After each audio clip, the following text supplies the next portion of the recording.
Kia ora guys and welcome back to the Black Jersey. My name's Max, I'm the host over here at this channel, and a massive thank you will always go to my patrons for your massive amount of support for this channel.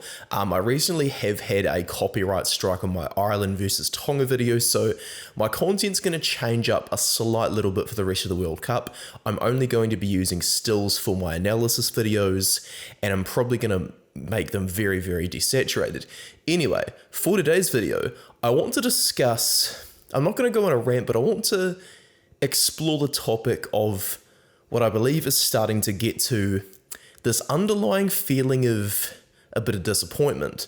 The Rugby World Cup thus far, for most countries, most nations, their fans, it's been a pretty good impression. Same for a few neutrals who, are just checking it out for a first time. For example, the Chileans supporting Los Condores, a lot of Uruguayans having a go for Los Tiros. Those Southern American countries, they're going to be stoked with how this World Cup's gone.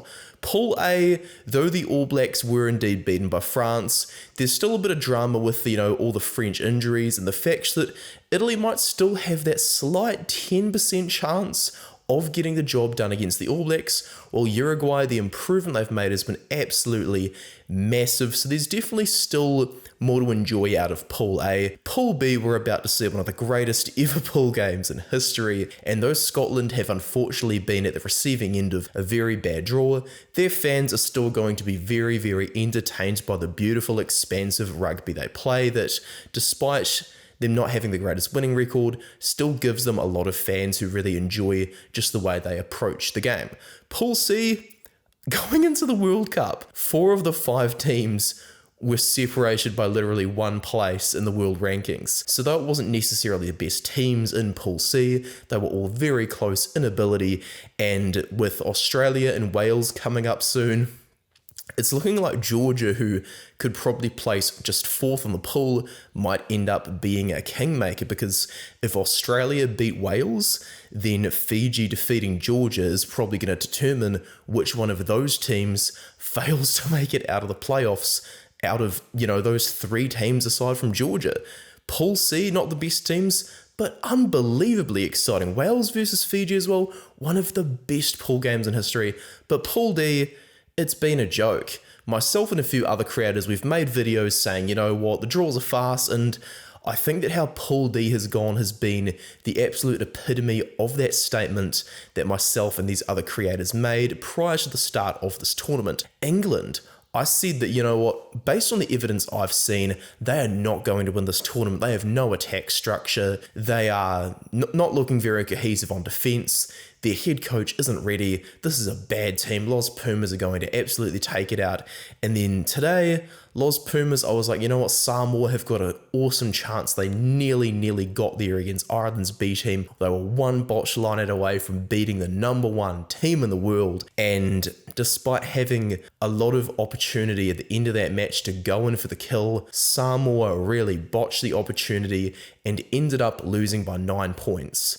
A very good opportunity in my personal life means that I ended up having to can my England versus Japan video because there just was not enough for me to work with, and I don't think I'm going to get enough to work with either out of Samoa versus Argentina for an analysis video.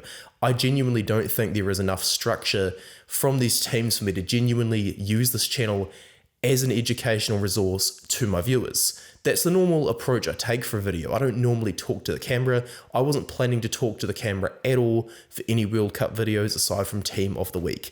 But the way that Argentina versus Samoa went, absolutely shocking. Look at the halftime stats. Argentina had a massive share of possession and of territory and just could barely do anything. Argentina, though, were really costing themselves a fair few penalties inside their own half. 3 of those 4 penalties that were on offer for Samoa, however, Christian Leali'ifano missed 2 of them, and so lacking that confidence, they went for a line-out on the last one and just could not get the job done. The game wasn't decided as a true, genuine nail-biter.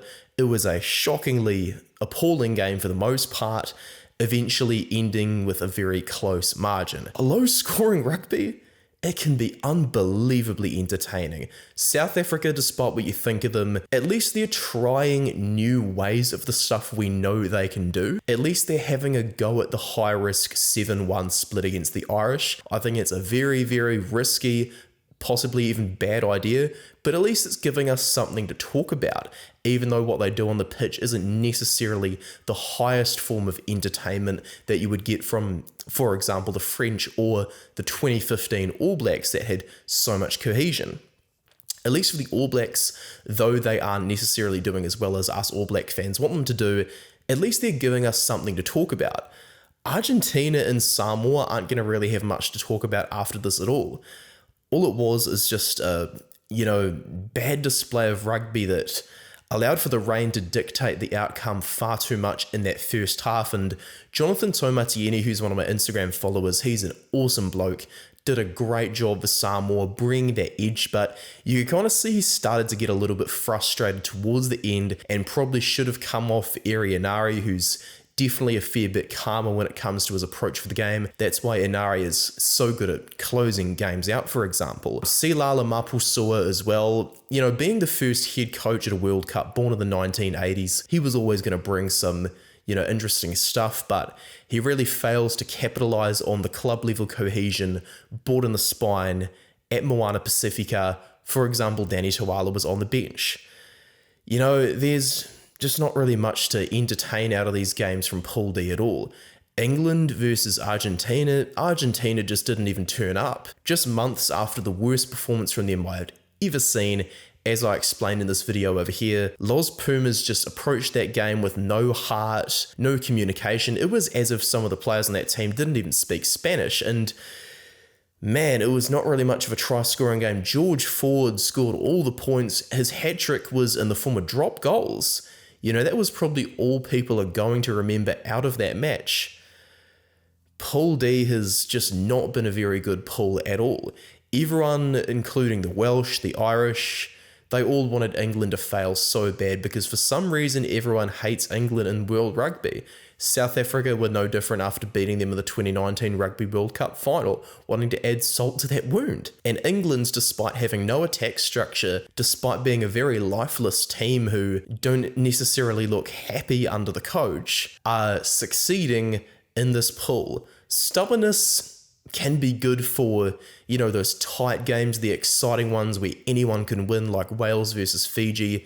It's possible to have constant lead changes, low-scoring rugby, as we saw in the 100th test between the All Blacks and South Africa. There was a very low-scoring game, but you were on the edge of the seat the whole time.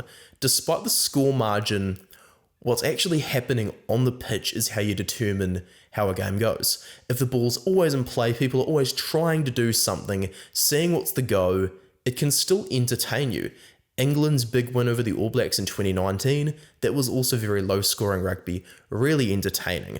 But this kind of low-scoring rugby over here, like Samoa versus Argentina, it's just simply not going to win over the casual viewer. Expansive rugby has to be structured, of course. Like, I'm not saying, everybody should play like the 2015 All Blacks. It's a case of how do you want to approach your structure? Do you want to have it? And when you have structure, it's got to be used correctly. Players need to know it inside out. And I'm just very, very disappointed in how Samoa versus Argentina went. And I just wanted to, explore the topic of my frustration at how Pool D has gone. England and Argentina, despite just having a shocking World Cup, are, probably likely to get themselves to a semi-final. And, for me, that's not exactly the best thing. Ireland, for example, after 2 years of kind of stripping things back, finding their identity under Andy Farrell, when the fans started coming back to the stadiums, they were like, right, we've decided on our identity. We're going to play some nice, expansive rugby to thank our fans for coming to watch the games. Samoa had the talent to do this, but they simply just mentally allowed the rain to control this game far too much. And Los Pumas, we know they can bring the flair, but to not even see them going for the drop goals, going for the 3-pointers all that often, You know, it just leaves a bit of a lackluster feeling at the end of this. Make sure to give this video a like and subscribe to me if you enjoyed it as well, guys. I'm just going to end things off here. Really, hopefully we can get a bit of redemption from that Pool B clash between the, of course, Irish and South Africans, and Pool C between Australia and Wales. That's really going to heat up. I will definitely have videos on those ones coming on the way. As for Argentina versus Samoa, after I upload this over here, I'm just going to see what I can salvage and we'll go from there. Really thankful for you guys for watching today's video. Really appreciate it. And cheers from Max. See you guys later.